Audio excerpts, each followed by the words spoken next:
actually have a question for everyone in the audience right now. Raise your hand if you have your cell phone on you right now, or raise your phone.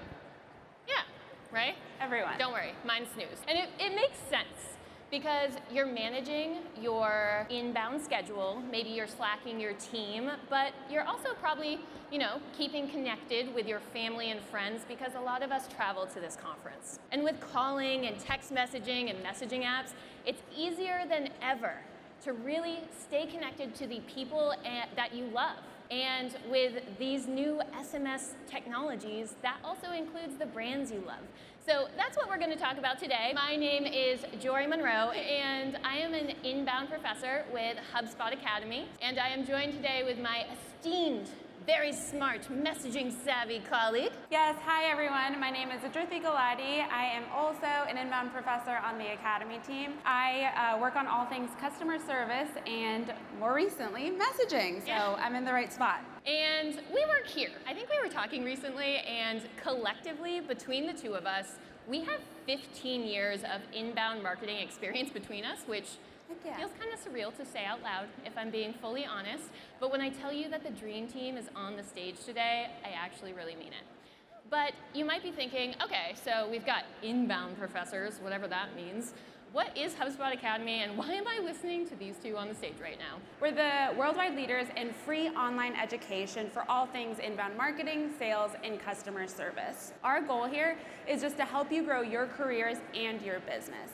And we do that in two ways. We provide product-specific education as well as product-agnostic education. So you've probably heard a little bit about this SMS thing that Andy was talking about.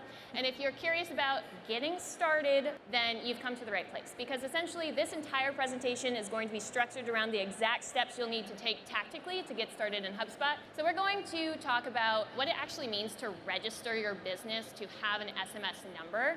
Then we're going to talk about consent and managing that in HubSpot. This is a permission-based marketing channel, which we'll get into what that means in just a little bit, but there are some nuances that you're going to need to consider before getting started. And then we're actually gonna get into the nitty-gritty of what's the experience look like in HubSpot? We're gonna pull back the curtain a little bit, as well as have some recommendations in terms of SMS messages that you should have in your repertoire immediately now today. Now, before we get into the meat of the presentation, I do want to call out a couple things. First, regional considerations. As it stands today, SMS with HubSpot can only be sent from US-based customers to US and Canada-based customers. If you are looking for something a little more international, I highly encourage you folks to check out our WhatsApp integration, also with HubSpot. SMS is also only for certain industries. Now, this isn't something that HubSpot put into place. This has kind of just been bestowed upon us. So industries like high-risk financials, gambling. We'll have a list of all of those industries in the appendix section, but just keep that in mind.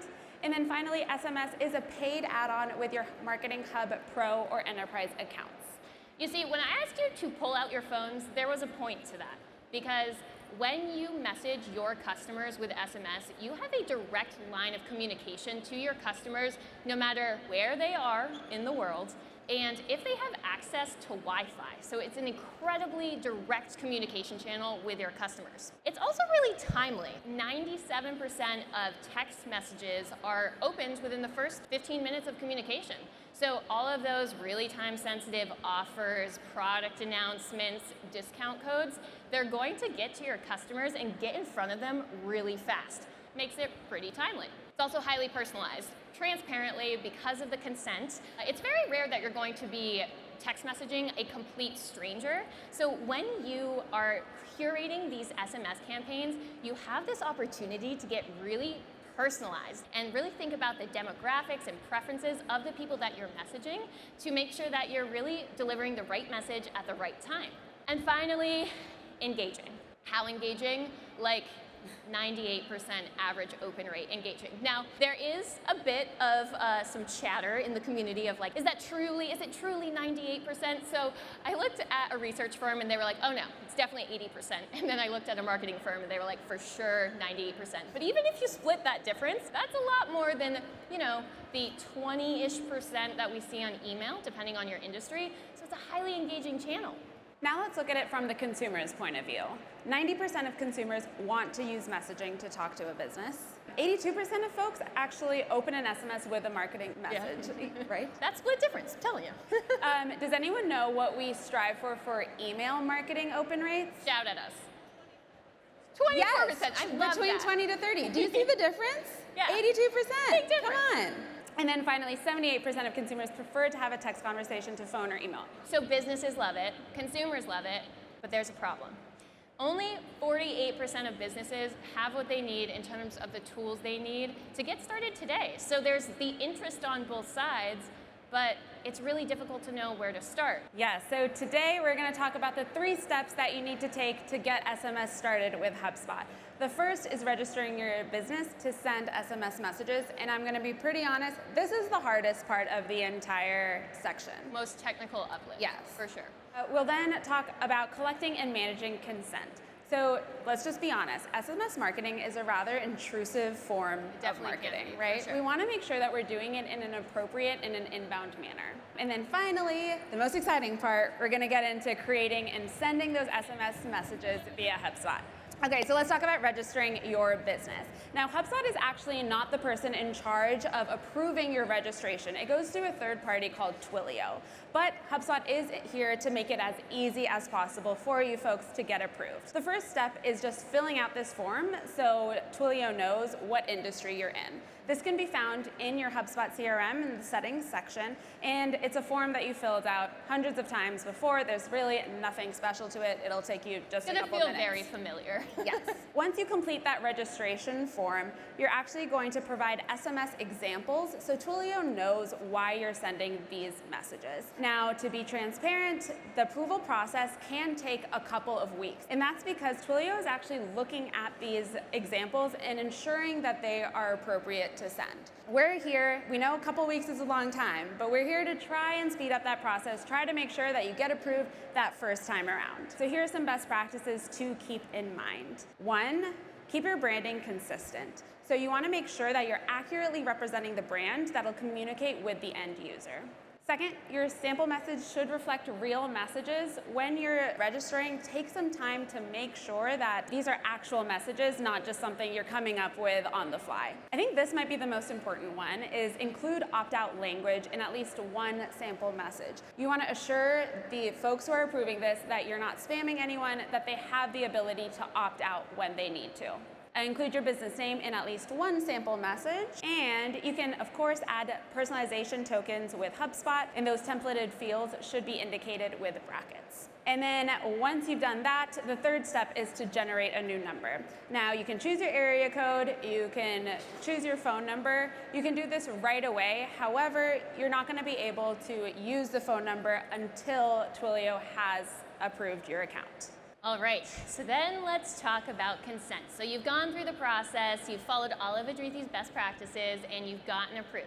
What comes next? So just a quick disclaimer is that while we're going to talk a little bit about the legalese of what it means to SMS and have this messaging channel with your customers, we are by no means going to be the comprehensive be-all end-all summary. Definitely defer to your own lawyer to get the nuances of what this means legally. So let's talk about legal things. Countries like the US and regions like the EU have done a really good job to protect their citizens against broad promotional messages from businesses. So what this means is that SMS is a permission-based marketing channel, and what that means is that consumers need to explicitly tell your business, yes, I want to receive these messages for you, in order for you to be able to start sending all the awesome campaign content that you're about to curate. So when it comes to thinking about getting started with SMS, you're going to need to obtain the consent of your audience before actually sending them your campaign content. Now that can feel like a bit of a barrier to entry, but I'm going to tell you why this is a bit of a win-win. When you obtain your consent, when you really tackle those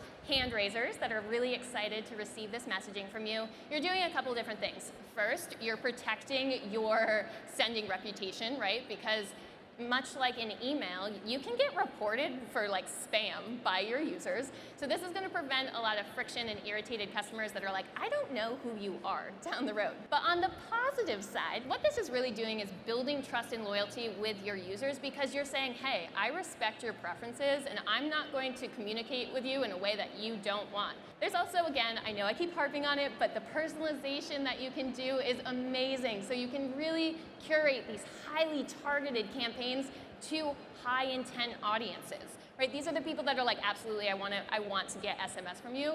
Can you think about what you can do with that? It's amazing. So personalization is also a key factor in why you want to really be adhering to these consent laws. Now in HubSpot, logistically, what does this actually mean, right? You have your business number, you've generated it, you've customized it.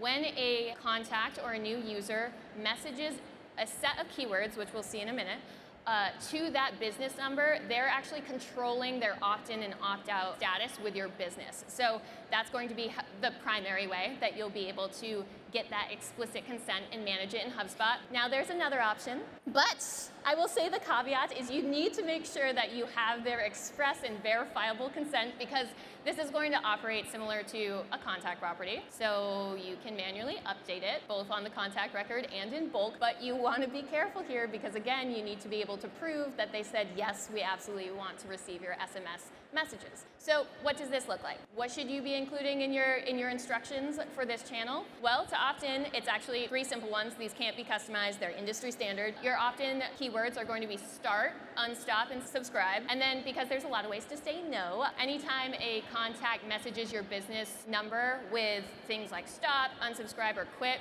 it's going to automatically opt them out. I did mention that there is an option on the contact level to be able to opt in and opt out people. It's going to feel very familiar. You can do it under subscription status on the contact level, or you can bulk enroll on the list view. Again, just be careful with this option, but it's going to feel very familiar as if you were just updating a contact property. Now at this point, you're like, oh, so we have this extra step. Did you think I was going to leave you hanging? No. How do you get these? How do you get these opt-ins from your audience? I'm so glad you asked. This is my favorite part. So here are my pro tips for leveraging your existing channels to make sure that you're getting people to opt into your SMS channel and strategy. The one that most people have actually already seen is going to take the form of a CTA or a pop-up form on your site. This is essentially letting people know, hey, welcome to my site. We love that you're here. Did you know that we have another way to communicate with you through this SMS channel? Sometimes people will offer a discount or incentive to get started, but it's gonna really take the form of your pop-up forms. This should feel familiar. You can also do social media campaigns, letting people know on your social channels, hey, there's other ways that you can get in touch with us with a clear call to action or potentially a link to sign up. It's a good way to engage your social media audience outside of your website. Let people know that this exists. Email marketing. So why I like this one is because you've likely already started to segment your audience and who's getting which email, and you can take all that you know about those specific segments and think about the very different ways that you could be communicating them with an SMS message. So essentially this can be, if you're really curating different campaigns, a great way to bake in segmentation from the get-go to let them know across your different segments, hey, we've got SMS now too, and maybe you want to hear some promotional offers from us. And you have a pro tip, actually. Well, I think it makes a lot of sense to just start with your advocates first, like the people who are your best customers, because they're the ones who most likely want to hear from you via SMS too. So again, those high intent audiences, for sure. Now for my brick and mortar babes, in-store signage. Often I see this as QR codes at the checkout line to let people know that, hey, you want some coupons? Maybe do you want to see our new loyalty program? You can sign up here using this QR code and get some SMSs from our business. Again, oftentimes when first people are getting set up with SMS, it's usually a discount or freebie, but you can be really creative with how you incentivize people to sign up.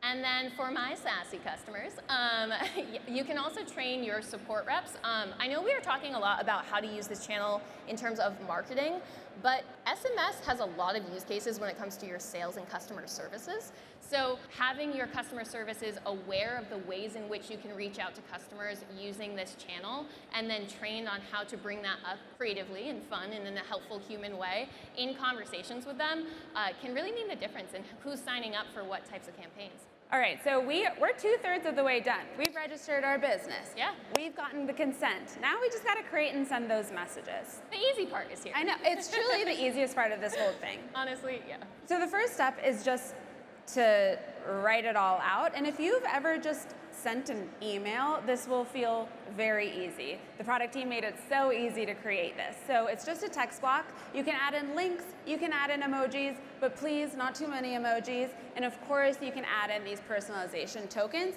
with anything in your CRM. So a couple personalization tokens I love.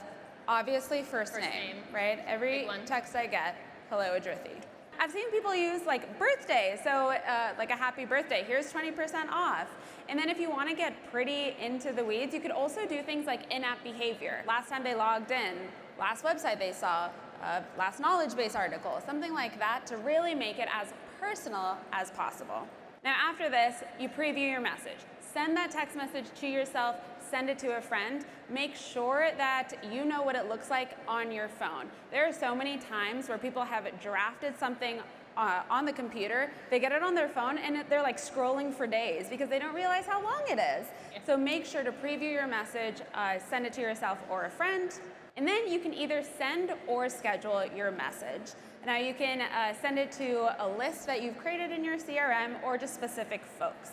You can send it right away, this is a great option, or you could actually schedule it. So this is great for campaigns that are launching in a week or so. I will say that when you are scheduling messages, make sure business messages are being sent during business hours. If I get a text at 3 a.m., like 100% we're opting out, right? Absolutely. Yeah, and HubSpot has like a check recipients time zones link in there, so we make it as easy as possible for you.